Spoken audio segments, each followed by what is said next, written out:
Hello everyone, कैसे हैं आप सब। आशा करती हूँ सब अच्छे होंगे, स्वस्थ होंगे। Welcome to our YouTube channel RGM study. सबसे पहले मैं आप सबको अपना इंट्रोडक्शन देती हूँ। मेरा नाम सोनिया है और आज से मैं आपको बायोलॉजी और केमिस्ट्री ये दोनों सब्जेक्ट्स में आपको कराती हूँ। ठीक है, मैं आपसे ये दोनों सब्जेक्ट्स में ही करवाऊँगी। तो आज से हम बायोलॉजी की क्लासेस शुरू कर रहे हैं। ठीक है, बायो का जो सिलेबस है वो मैं आपको बताऊँगी, कैसे कैसे आपको टॉपिक्स पढ़ने हैं। डेली आप मेरी क्लास देखेंगे तो डेली हम कवर करते हुए चलेंगे अपने सिलेबस को। आपको पता ही होगा कि साइंस की वेटेज हर वनडे एग्जामिनेशन के अंदर रहती ही है। SSC GD का एग्ज़ाम हो गया, DSSB के एग्ज़ाम हो गए, रेलवे में जो ALP के अभी आने वाला है एग्ज़ाम, उसमें भी साइंस की अच्छी खासी वेटेज रहने वाली है। JEE का एग्ज़ाम में रहती है और जो हरियाणा के जितने भी एग्ज़ाम्स हैं उसमें क्या है, साइंस की वेटेज रहती ही है। आप सबको पता ही होगा वनडे एग्जामिनेशन के अंदर। तो सब में साइंस का इम्पोर्टेंट रोल है। तो हम शुरू करने जा रहे हैं आज से बायोलॉजी की क्लासेस। ठीक है बच्चों, तो बायो की जो क्लासेस हैं उसमें आप सबसे पहले देखेंगे बायो का सिलेबस कैसे क्या रहने वाला है। आपको PDF नोट सब कुछ अवेलेबल हम ही करवाएंगे। आपको बस जो हमारा RGM स्टडी का जो टेलीग्राम चैनल है आप उसको ज्वाइन कर सकते हैं, उस पर जुड़ सकते हैं। आपको डेली PDF जो मैं करवाऊँगी वो आपको वहीं अवेलेबल हो जाएगी, या फिर जो RGM का जो नंबर है जो मैं आपको बता दूंगी वो नंबर, आप उस नंबर पर मैसेज कर दोगे तो आपको भी PDF हम सेंड कर देंगे। ठीक है बच्चों, वीडियोस की ड्यूरेशन शॉर्ट ही रखेंगे हम, ताकि आपको क्या है अच्छे से समझ में आ जाए। टॉपिक्स के ज़्यादा डीप में भी ना जाना पड़े हमें और हमारे टॉपिक्स भी कवर हो जाए। ठीक है, चलिए आज हम सबसे पहले देखते हैं हमारा बायोलॉजी का सिलेबस। तो चैप्टर नंबर फर्स्ट जो हमारा रहेगा सेल। काफ़ी लेंथी चैप्टर्स हैं और बेसिक पार्ट वहीं से स्टार्ट करते हैं हम। ठीक है, सेल के बारे में पढ़ेंगे, फिर genetics, sex determination, evolution, classification of plants ये पढ़ेंगे। नेक्स्ट जो आएगा plant morphology, reproduction in plant कैसे होता है, प्लांट टिश्यू के बारे में पढ़ेंगे। चैप्टर 9 जो है हमारा फोटोसिंथेसिस के बारे में रहेगा। नेक्स्ट जो प्लांट्स के हार्मोन्स हैं उनके बारे में हम स्टडी करेंगे। चैप्टर 11 में आकर हम पढ़ेंगे इकोलॉजी के बारे में। फिर हम पढ़ेंगे क्लासिफिकेशन ऑफ एनिमल्स और एनिमल टिश्यू के बारे में। फिर हम ह्यूमंस के बारे में पढ़ेंगे, ह्यूमन ब्लड, ह्यूमन के जो पूरा जो बॉडी सिस्टम है उसके बारे में, डाइजेस्टिव सिस्टम के बारे में, respiratory system, circulatory system, excretory system, nervous system और स्केलेटन सिस्टम, इन सब के बारे में हम 1 बाय 1 करते हुए पढ़ेंगे। फिर आएगा हमारा एंडोक्राइन सिस्टम, फिर हमारी बॉडी के अंदर कितने न्यूट्रिएंट्स, प्रोटीन्स, विटामिन्स उनके बारे में पढ़ेंगे और कौन कौन से विटामिन से कौन कौन सी डिजीज़ हो सकती हैं, कौन सी कमी होने के कारण ह्यूमन डिजीज़ के बारे में भी हम पढ़ेंगे। ठीक है, तो चलिए आज हम हमारा चैप्टर नंबर फर्स्ट जो है सेल को हम स्टार्ट करते हैं। तो देखिए, सेल हिंदी में कहते हैं इसको कोशिका। क्या कहते हैं? सेल को हम हिंदी में बोलते हैं कोशिका। जो कोशिका जो है, जो सेल है, वो सबसे छोटी इकाई है, सबसे छोटी यूनिट है। हमारी जो बॉडी है उसके अंदर सबसे, कई कहते हैं कि इसकी छोटी पार्ट है, नहीं पार्ट नहीं होता, ये सबसे छोटी इकाई होती है। ठीक है, ये यूनिट है, सबसे स्मॉलेस्ट यूनिट हमारी बॉडी की सबसे छोटी यूनिट क्या है? सेल है। Basic structure and functional unit of life, ये है सेल। ठीक है, जो सेल का जो सेल तो हो गया इंग्लिश का नेम, जो सेल है वो क्या है? इंग्लिश का नेम है। और जो सेल का जो बायोलॉजिकल जो नेम है वो होता है साइटो। क्या होता है? साइटो। सेल को हम इंग्लिश का नाम हो गया सेल, और जो बायोलॉजिकल जो इसका नाम होता है वो क्या होता है? सेल होता है। और इसी की जो सेल के बारे में जो स्टडी करते हैं उसको, उस स्टडी को कहते हैं हम साइटोलॉजी। क्या बोलते हैं?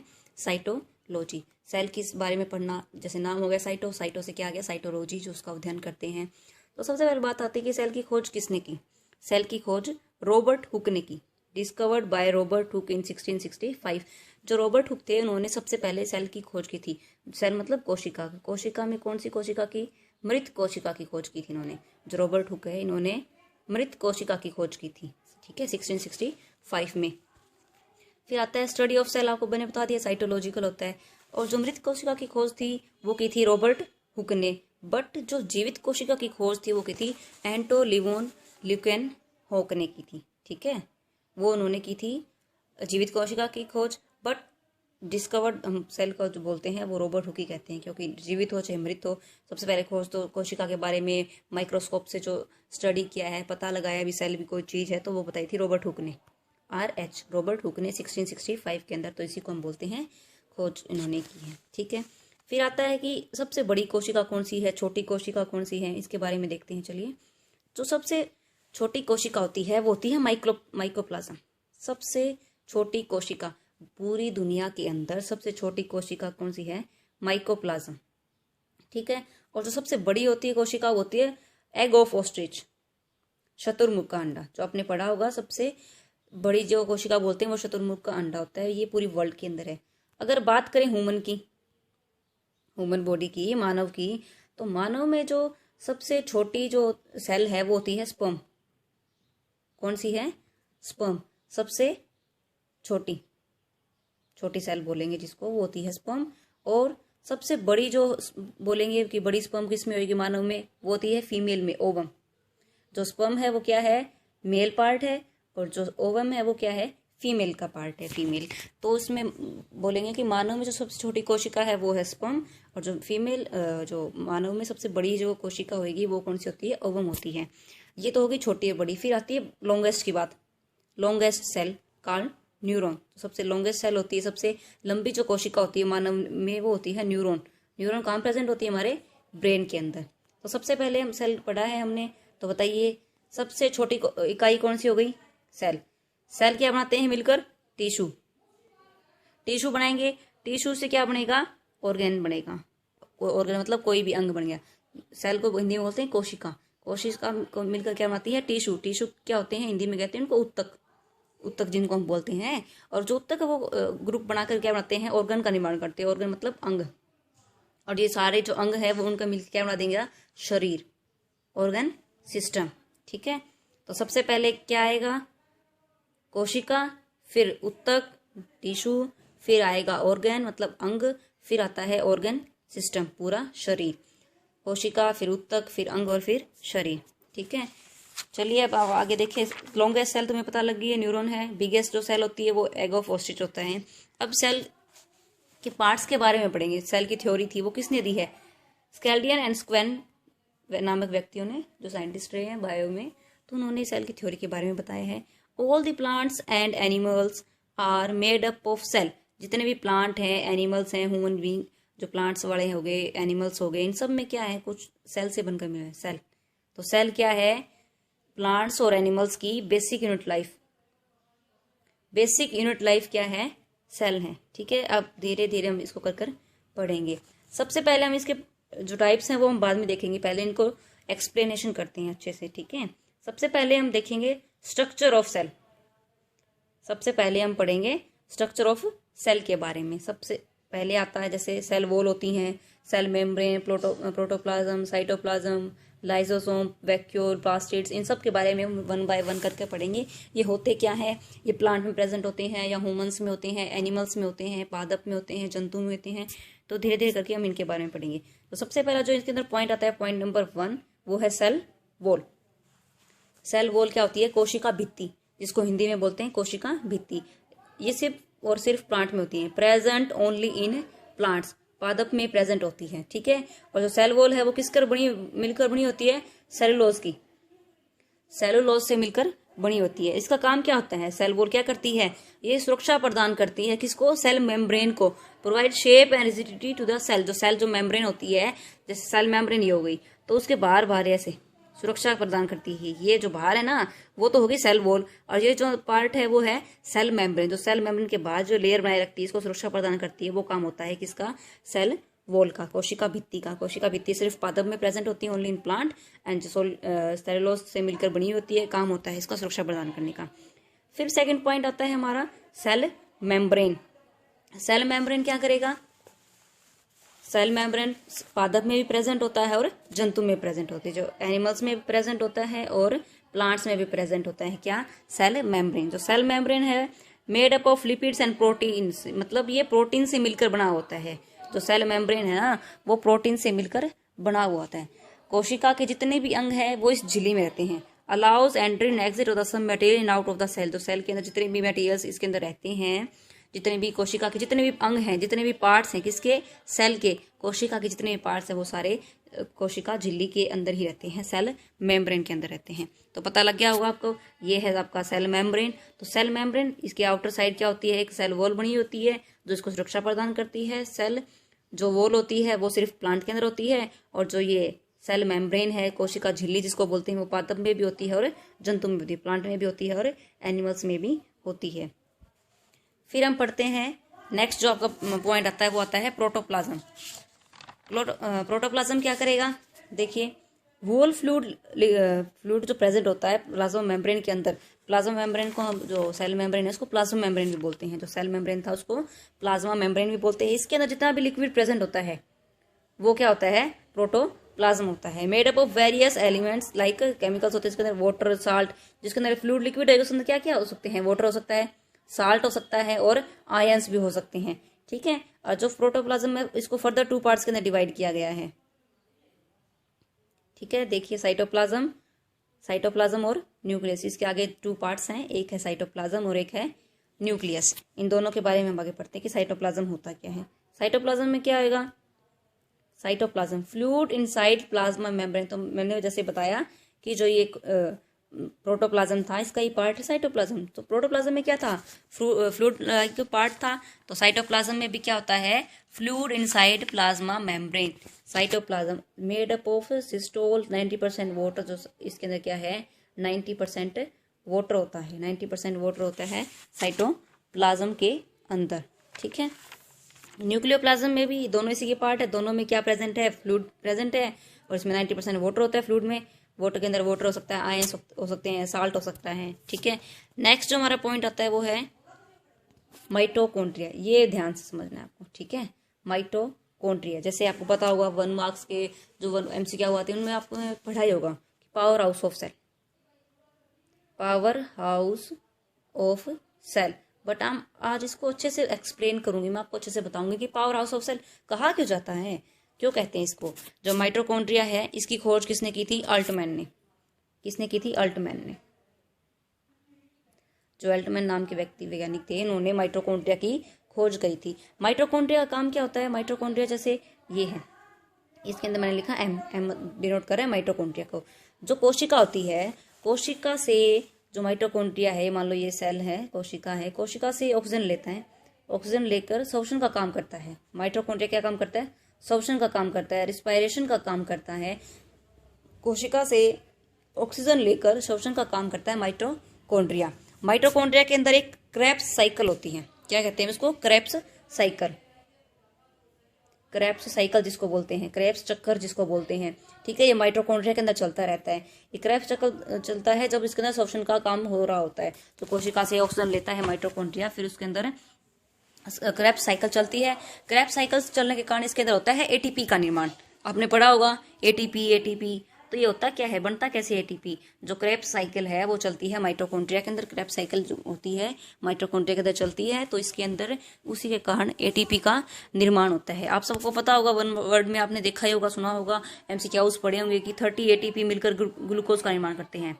38 ATP मिलकर क्या बनाते हैं, ग्लूकोज बनाते हैं। ग्लूकोज बनाते हैं। तो ATP कैसे बना आपको पता चल गया, क्रेब्स साइकिल होती है। क्रेब्स साइकिल माइटोकॉन्ड्रिया के अंदर चलती है, जो ऑक्सीजन के कारण ऑक्सीजन लेकर कोशिका से फिर वो रिस्पायरेशन करता है, श्वसन का काम करता है, फिर वहाँ क्रेब्स साइकिल चलती है। क्रेब्स साइकिल चलने के कारण ATP का निर्माण होता है और 38 ATP मिलकर ग्लूकोज बनाते हैं। और ग्लूकोज से क्या मिलती है हमें, पावर। क्या होता है, ग्लूकोज से क्या मिलता है, पावर मिलती है। तो पावर मिलेंगे, उसी के कारण कहा जाता है माइटोकॉन्ड्रिया को पावर हाउस ऑफ सेल। समझ आया आप सभी को, उसी कारण कहा जाता है known as the powerhouse of the cell, mitochondria को। ठीक है, और माइटोकॉन्ड्रिया क्या होती है, surrounded by double layer membrane. इसके आउटर क्या होती है, डबल लेयर मेम्ब्रेन प्रेजेंट होती है। ठीक है, consider as prokaryotic cell and ये आपको प्रोकैरियोटिक और यूकैरियोटिक, ये मैं आपको अच्छे से एक्सप्लेन करूंगी। ठीक है, release energy in the form of ATP हमने डिस्कस कर लिया है। जो ATP की फॉर्म में इसके अंदर क्या है, ATP का निर्माण होता है। ATP निर्माण करते हैं फिर ग्लूकोज का, ग्लूकोज से मिलती है पावर, सो इसको कहा जाता है पावर हाउस ऑफ सेल। आपको अच्छे से समझ आ गया है माइटोकॉन्ड्रिया। ठीक है, अब हम नेक्स्ट देखते हैं ATP। जो ATP हम कहे थे ATP का निर्माण होता है। ATP होता क्या है, एडिनोसाइन ट्राइफॉस्फेट। इसकी जो फुल फॉर्म है वो क्या है, एडिनोसाइन ट्राइफॉस्फेट। इसी को कहते हैं हम energy currency of the cell, is known as the energy currency of the cell. इससे ही तो एनर्जी मिलती है, इसी तो ग्लूकोज का निर्माण करता है। ग्लूकोज में क्या होती है, एनर्जी होती है, पावर होती है, तभी इसको पावर हाउस ऑफ सेल कहा जाता है। इसीलिए energy currency of the cell भी ATP को हम कहते हैं। ठीक है, नेक्स्ट आता है हमारा point Golgi bodies. Golgi body जिसको हम बोलते हैं, इसका काम होता है प्रीवेंट का। परिवहन, परिवहन नाम से आप समझ गए होगे, कुछ ना कुछ ट्रांसफर ही करता है ये तो, ठीक है। जो गोल्जी बॉडी है वो परिवहन का काम करता है। परिवहन किसका करेगा?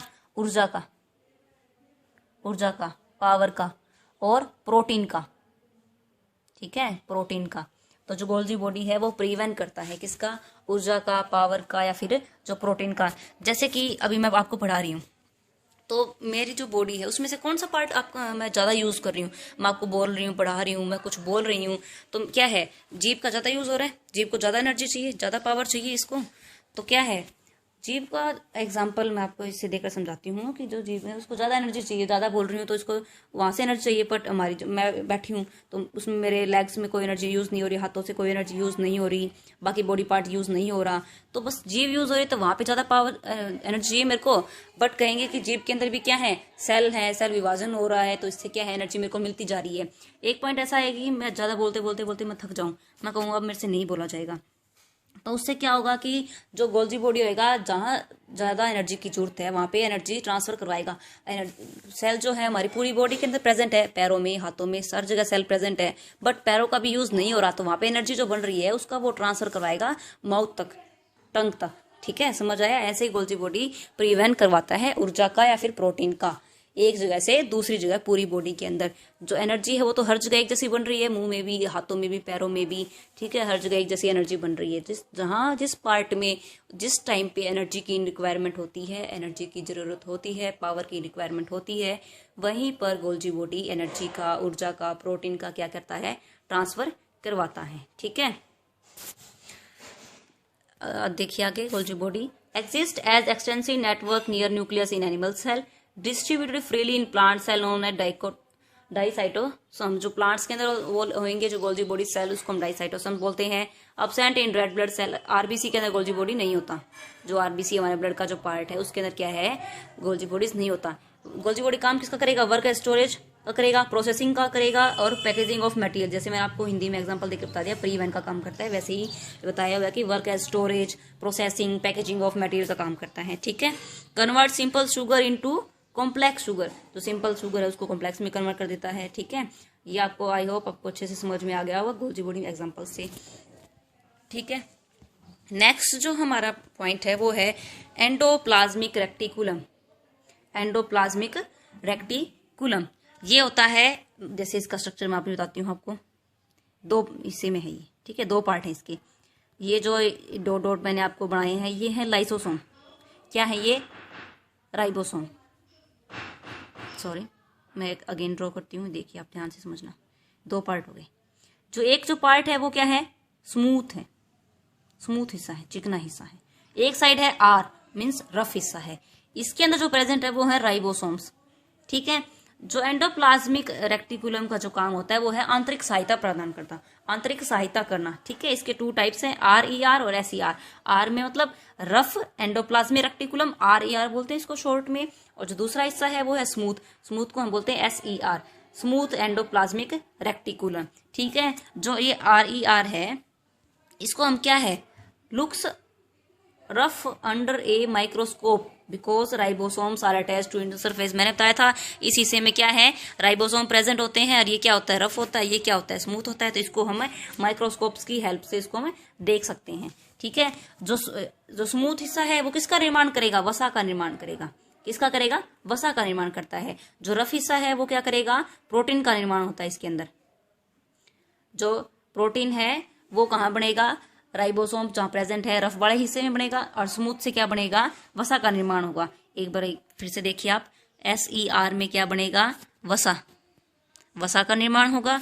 और जो आपका रफ जो हिस्सा है उधर क्या बनेगा? प्रोटीन का निर्माण होगा, ठीक है, उधर प्रोटीन बनेगा। समझ आया आपको? SER और RER एंडोप्लाज्मिक के टू टाइप्स हैं, RER और SER। RER होता है रफ, SER मतलब स्मूथ एंडोप्लाज्मिक रेक्टिकुलम। जो RER है उसको हम माइक्रोस्कोप्स की हेल्प से देख सकते हैं। उसके अंदर राइबोसोम्स प्रेजेंट होते हैं, दोनों क्या करते हैं? जो स्मूथ जो हिस्सा है वो वसा का निर्माण करता है, और जो रफ जो हिस्सा है, रफ जो है एंडोप्लाज्मिक रेक्टिकुलम है, वो प्रोटीन का निर्माण करता है। आई होप आपको समझ में आ गया होगा, ठीक है। नेक्स्ट जो हमारा जो पॉइंट रहेगा वो रहेगा हमारा राइबोसोम्स का, ठीक है। अब हम राइबोसोम्स के बारे में रीड करते हैं। राइबोसोम, ये क्या करता है, इसकी जो खोज है सबसे पहले वो देखिए किसने की थी, खोजकर्ता जिसको हम बोलेंगे वो है पैलेडे। क्या है, पैलेडे ने इनकी राइबोसोम्स की खोज की थी। Ribosomes help in protein synthesis, मतलब ये प्रोटीन का निर्माण करता है। राइबोसोम्स मैंने बताया था ना, जो आपका जो RER था उसके अंदर क्या है, प्रोटीन का निर्माण होता है। तो वहीं क्या प्रेजेंट थे, राइबोसोम्स। मैंने आपको स्ट्रक्चर ड्रॉ करके बताया था, यहाँ पे क्या थे, ये राइबोसोम प्रेजेंट थे और ये हिस्सा था RER का, तो वहां पे राइबोसोम प्रेजेंट थे। राइबोसोम क्या काम करते हैं, प्रोटीन का निर्माण करते हैं, तो help in protein synthesis. Next point है main constituent of ribosome in RNA। जो राइबोसोम्स का मेन जो कंस्टिट्यूएंट होता है वो क्या होता है, RNA। DNA आपने सुना होगा, तो उसी RNA है ये, ठीक है, वही RNA है। RNA की फुल फॉर्म क्या होती है, राइबोन्यूक्लिक एसिड। तो राइबोसोम प्रोटीन का निर्माण करता है, तो इसी को हम कहते हैं फैक्ट्री ऑफ प्रोटीन। प्रोटीन की फैक्ट्री, फैक्ट्री ऑफ प्रोटीन की फैक्ट्री राइबोसोम्स को कहा जाता है। राइबोसोम्स कहाँ होता है, RER में होता है। प्रोटीन का निर्माण करता है, खोज करता थे पैलेडे इसके, ठीक है। इसके आगे दो भाग होते हैं, आप एक बार और देखिए। जो मैं कह रही थी आपको यूकैरियोटिक प्रोकैरियोटिक में आपको बाद में कराऊंगी, तो यहाँ से वो राइबोसोम से निकलते हैं, ठीक है। इसके दो भाग होते हैं, ठीक है। सेडिमेंटेशन, जिसको हम बोलते हैं सेडिमेंटेशन कोफिशिएंट, इसके अंदर होता है कि एक हिस्सा छोटा और एक बड़ा, वहीं से निकलते हैं। एक होता है 70S मतलब 70 सेडिमेंटेशन का, और एक होता है 80S का, ठीक है। जो 70S का जो हिस्सा है इसके अंदर होता है प्रोकैरियोटिक, जो हिस्सा छोटा होता है। 70S का हिस्सा क्या है, छोटा है, तो उसको कहते हैं हम प्रोकैरियोटिक। 80S वाले को बोलते हैं हम यूकैरियोटिक, ठीक है। ये हिस्सा है बड़ा, तो इसको हम कहते हैं, ठीक है। राइबोसोम से निकलेगा प्रोकैरियोटिक और यूकैरियोटिक, जिसको हम एक्सप्लेन करेंगे डीप में आगे अगले पॉइंट के अंदर, ठीक है। आपको समझ आया। तो 70S जो छोटा हिस्सा है वो कहते हैं प्रोकैरियोटिक, 80S बड़ा हिस्सा वो कहते हैं यूकैरियोटिक, ठीक है, समझ आया। नेक्स्ट जो पॉइंट आपका रहेगा वो है लाइसोसोम। कौन सा हिस्सा है, लाइसोसोम। लाइसोसोम क्या कहते हैं, इसको हम कहते हैं जल अपघटक एंजाइम, ठीक है। इसको हम बोलते हैं जल अपघटक एंजाइम, हाइड्रोलाइटिक एंजाइम इसका दूसरा नाम, इसको कहते हैं हाइड्रोलाइटिक एंजाइम रिलीज करता है ये, ठीक है, इसलिए इसको ये कहा जाता है हाइड्रोलाइटिक एंजाइम करता है। Known as the dustbin of the cell and suicidal bag, इसको सुसाइडल बैग भी कहा जाता है, ठीक है। इसकी जो खोज थी वो की थी डी डुबे ने। इसके अंदर एब्सेंट इन आरबीसी के अंदर क्या है, लाइसोसोम नहीं होता। जो आरबीसी है, जो हमारा ब्लड का जो पार्ट है आरबीसी, रेड ब्लड सेल्स, उसके अंदर क्या है, लाइसोसोम नहीं होता। In case of disturbance lysosome may digest into their own cell.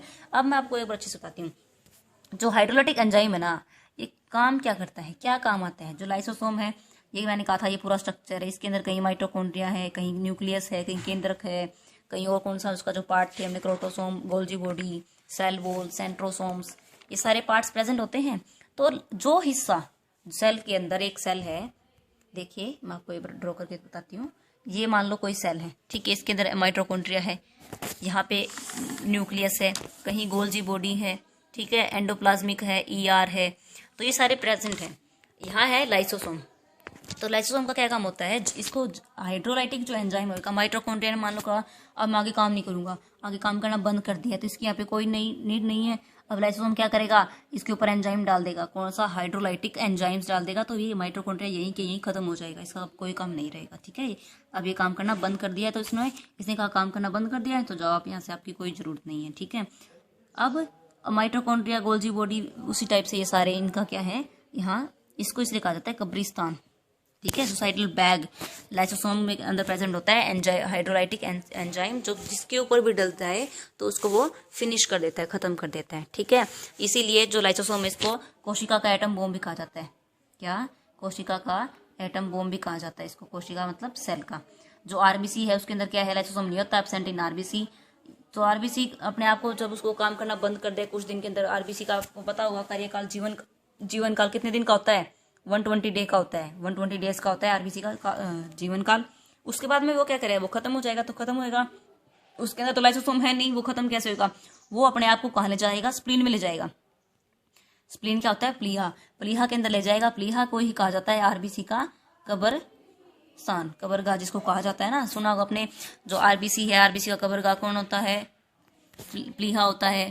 प्लीहा मतलब स्प्लीन, स्प्लीन का काम करता है आरबीसी का कब्रगाह, क्योंकि आरबीसी के अंदर लाइसोसोम प्रेजेंट नहीं होता। अगर वो काम करना बंद कर दिया तो वो अपने आप को फिनिश करने के लिए लेके जाएगा प्लीहा के अंदर। प्लीहा को कहते हैं आरबीसी का कवर का। आरबीसी का टाइम कितना होता है, जीवन काल जो है वो 120 डेज का होता है। इसीलिए लाइसोसोम्स को क्या कहा जाता है, suicidal bag is known as suicidal bag. ठीक है, suicidal bag of the cell होता है लाइसोसोम। अब पढ़ते हैं हम सेंट्रोसोम और प्लास्टिड्स के बारे में। जो सेंट्रोसोम्स होते हैं वो कहाँ प्रेजेंट होते हैं, only present in animal cell. जो एनिमल का जो सेल है उसके अंदर प्रेजेंट होते हैं centrosome. Help in cell division, एक सेल है उसको सेल डिवीजन कन्वर्ट करने में काम आता है। ठीक है, एक सेल का जो कोशिका का जो विभाजन है वो करता है सेंट्रोसोम, और सिर्फ एनिमल सेल के अंदर ये प्रेजेंट होता है। हमारा जो नेक्स्ट जो रहेगा वो है प्लास्टिड्स। प्लास्टिड्स क्या काम करते हैं, सबसे पहला ये पॉइंट है only present in plant cell. ठीक है, ये सिर्फ और सिर्फ प्लांट सेल में प्रेजेंट होता है। जो प्लास्टिक है वो एनिमल सेल में नहीं होता, सिर्फ और सिर्फ प्लांट सेल के अंदर होता है। सबसे पहले इसकी 2-3 टाइप्स होते हैं, 3 टाइप्स हैं, ये पढ़ेंगे।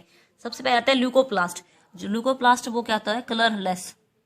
इसका कोई कलरलेस है, कोई कलर नहीं होता। ये कहाँ पे प्रेजेंट होता है, ल्यूकोप्लास्ट जड़ में प्रेजेंट होता है, जड़ मूल जिसको बोल देते हैं। ल्यूकोप्लास्ट का काम क्या होता है, स्टोर करने का, भोजन को संग्रह करने का, स्टोर करके रखने का, भोजन संग्रह करने का काम किसका होता है, ल्यूकोप्लास्ट का होता है। नेक्स्ट जो पॉइंट है वो है क्रोमोप्लास्ट। क्रोमोप्लास्ट क्या करता है, कलर्ड एक्सेप्ट फॉर ग्रीन।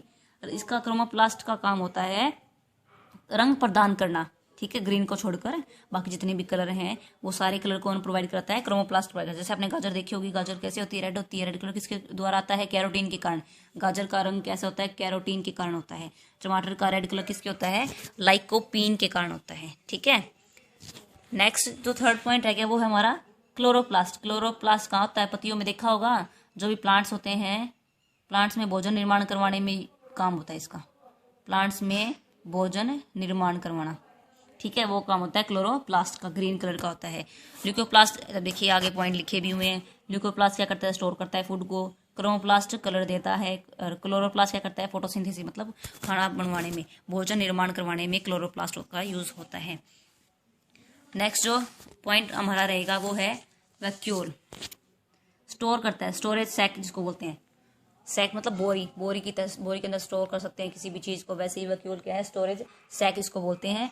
ये क्या करता है, जल को स्टोर करता है। वैक्यूल क्या करेगा, जल स्टोर करके रखता है। जो शरीर है, शरीर के अंदर क्या है, 65% क्या है, वाटर है कोशिका के अंदर। जो ये कहाँ स्टोर होता है, ये वैक्यूल के अंदर स्टोर होता है। कोशिका के अंदर 65% वाटर होता है, वो स्टोर कहाँ होता है, वैक्यूल के अंदर स्टोर होता है। ठीक है, रसधानी, वैक्यूल को हिंदी में क्या बोलते हैं, रसधानी बोलते हैं।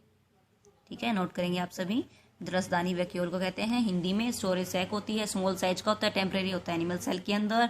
लार्ज साइज होता है और परमानेंट कहाँ रहेगा, प्लांट सेल के अंदर। ये क्या करता है, स्टोर टॉक्सिक वेस्ट जितना भी होता है वो सारा यही स्टोर कर रखता है। जो भी जल होता है उसको स्टोर करने का काम करता है वैक्यूल। वैक्यूल के अंदर ही 65% वाटर जो कोशिका के अंदर होता है वो स्टोर करके रखता है वैक्यूल। फिर ठीक है, फिर हम बात करते हैं न्यूक्लियस की, केंद्रक जिसको हम बोलते हैं। नेक्स्ट है न्यूक्लियस। न्यूक्लियस को क्या बोलते हैं हम, केंद्रक। केंद्रक has A double layer covering called nuclear membrane. जो न्यूक्लियस है उसके पास क्या है, डबल लेयरिंग है, उसको हम कहते हैं न्यूक्लियर मेम्ब्रेन। जो न्यूक्लियस है उसकी खोज किसने की थी, बताइए, रॉबर्ट ब्राउन। रॉबर्ट ब्राउन ने की थी खोज किसकी, केंद्रक की, न्यूक्लियस की। केंद्रक के अंदर क्या क्या प्रेजेंट होते हैं, डीएनए होता है, डीएनए, आरएनए, क्रोमोसोम्स, ये सारे कहाँ प्रेजेंट होते हैं, न्यूक्लियस के अंदर प्रेजेंट होते हैं। इसको हम जो न्यूक्लियस इसको ब्रेन ऑफ सेल भी बोलते हैं। क्या, brain of cell, brain of cell कहते हैं हम न्यूक्लियस को। इसको ब्रेन कंट्रोलर भी बोलते हैं, controller of the cell and the brain of the cell कहा जाता है न्यूक्लियस को। हाँ ठीक है, अब देखते हैं डीएनए। डीएनए क्या, इसकी फुल फॉर्म क्या होती है, डीऑक्सी राइबो न्यूक्लिक एसिड। हमने देखा था आरएनए, अब क्या है डीएनए। डीएनए क्या होता है, डीऑक्सी राइबो न्यूक्लिक एसिड। ये क्या करता है, contain all the information necessary for the cell to function. वो सारी इन्फॉर्मेशन स्टोर करके रखता है जो एक सेल को फंक्शन करने के लिए, परफॉर्म करने के लिए, ग्रो करने के लिए, रिप्रोड्यूस करने की जरूरी होती है। वो सारे फंक्शंस कौन कंटेन करता है, डीएनए के अंदर ही कंटेन होते हैं। फिर आता है जीन्स। जीन्स क्या काम करते हैं, functional segment of DNA, DNA का फंक्शन को मेंटेन करके रखते हैं। ठीक है, अब आता है सेल डिवीजन। ठीक है, ये था आपका आज का topic. Cell division last topic है, हम इसको देख लेते हैं। New cells are made by two process. जो जितने भी जो सेल का नई सेल का निर्माण होता रहता है, कोशिका का विभाजन होएगा, ठीक है, वो सारे विभाजन होता रहता है, आप कोशिका खत्म भी होती है, फिर से बनती है, वो सारी क्या है इसी के अंदर होती है, ठीक है, 2 टाइप से होती है। चलिए हम अब देखते हैं जो हमारा हमने टॉपिक छोड़ा था, प्रोकैरियोटिक एंड यूकैरियोटिक सेल, उनका डिफरेंस हमने कहा था, बाद में इसको डिटेल में करेंगे। हाँ, ये आपका type of cell, type of cell में 2 टाइप्स हैं, prokaryotic cell and eukaryotic cell. इसके बारे में पढ़ते हैं। जो प्रोकैरियोटिक जो सेल होते हैं उसको हम माइक्रोस्कोप्स की हेल्प से देख सकते हैं। With the help of microscope we can see prokaryotic cell. ये बहुत ही स्मॉल होते हैं, बहुत ज्यादा स्मॉल होते हैं, ठीक है, इसको हम माइक्रोस्कोप की हेल्प से ही देख सकते हैं। प्रोकैरियोटिक सेल को माइक्रोस्कोप की हेल्प से देख सकते हैं। फिर आता है यूकैरियोटिक सेल। ये क्या होता है, उसके मुकाबले में थोड़ा सा स्मॉल नहीं होता, उसके थोड़ा बिग होता है, ठीक है, और ये कंप्लीट सेल होता है, विकसित होता है। ये जो होता है वो क्या है, अविकसित होता है, ठीक है, ये अविकसित होता है, यूकैरियोटिक विकसित होता है। और यूकैरियोटिक जो सेल है उसके अंदर क्या है, न्यूक्लियस प्रेजेंट होती है, न्यूक्लियस मेम्ब्रेन भी प्रेजेंट होती है, और इसके अंदर केंद्रक भी होता है, न्यूक्लियस प्रेजेंट होता है। इसका जो प्रोकैरियोटिक जो सेल है इसके अंदर जो न्यूक्लियस होता है वो क्या है, अविकसित होता है, इनकम्प्लीटली, मतलब पूरी तरह डेवलप नहीं होता। इसके लिए इसी के अंदर न्यूक्लियस इसके अंदर प्रेजेंट नहीं होता। जो प्रोकैरियोटिक का जो एग्जाम्पल रहेगा वो देखिए आप, जिसको हम बोलते हैं नील हरित शैवाल, एग्जाम्पल्स इसमें है बैक्टीरिया। और जो यूकैरियोटिक है उसका एग्जाम्पल रहेगा अमीबा, ठीक है, आप देख लीजिए। साइज इसके अंदर जो यूकैरियोटिक होती है वो विकसित होता है, प्रोकैरियोटिक होता है वह विकसित होता है। देखने में माइक्रोस्कोप की हेल्प से हम इसको देख सकते हैं, बिकॉज ये स्मॉल होता है। इसके 3-4 ही मुख्य जो अंग है वो इसके अंदर पाए जाते हैं प्रोकैरियोटिक के अंदर, और ये पूरी तरह से विकसित भी नहीं होता। यूकैरियोटिक क्या होता है, पूरी तरह से विकसित होता है, ठीक है बच्चों। ये रहा आपकी आज की आपकी क्लास, जो सेल चैप्टर हमने पढ़ा है। आई होप आपको अच्छे से समझ में आया हुआ। नोट्स वगैरह मैंने आज जैसे आपको बताया था, आप नंबर पे मैसेज कर सकते हैं, जो ये नंबर है RGM स्टडी का, आप इस नंबर पर मैसेज कर सकते हैं, और हम आपको उस नंबर मैसेज करने पर आपको ग्रुप में भी ऐड कर देंगे, और आपके पास PDF भी सेंड हो जाएगी, ठीक है। इस तरह के डेली क्लासेस देखने के लिए चैनल को सब्सक्राइब जरूर करें। Thank you.